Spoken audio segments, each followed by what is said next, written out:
ও মুসলমান ইমানদারেরা, পর্দার অন্তরালের মা, আমিও তো একটা মায়ের সন্তান।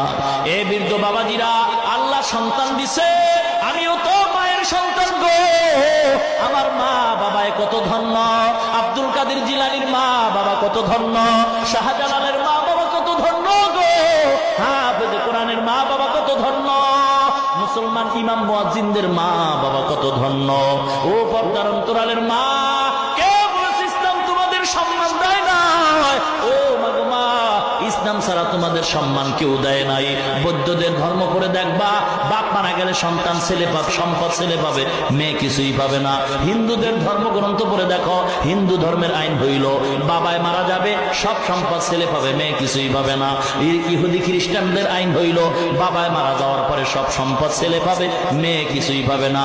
ইসলাম কয় না না, বাপ মারা যাওয়ার পরে ছেলেটায় যেই সম্পদ পাবে বাবার, এর অর্ধেক সম্পদ পাবে মেয়ে, মেয়েটায় অর্ধেক পাইয়াও ভাইয়ের চাইতে বেশি পাইছে।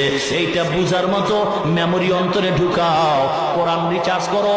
বাংলাদেশের ভিতরে আমি তো সব জায়গায় বলি, এই দেশে যত বড় লোকরা আছেন, পণ্ডিত, এই দেশের যত শিক্ষিত সমাজের লোকেরা, এমপি মন্ত্রী থেকে শুরু কইরা সবাই যদি বাংলা কোরআনের তাফসীর পাওয়া যায়, আল্লাহর নবীর হাদিসের বাংলা পাওয়া যায়, সবাই যদি দৈনিক 2-3 পৃষ্ঠা কইরা কোরআনের তাফসীরটা একবার দেখতো, আমার মনে হয় বাংলাদেশের সব এমপি মন্ত্রীরা আল্লাহর ওলি হয়ে যাইতো।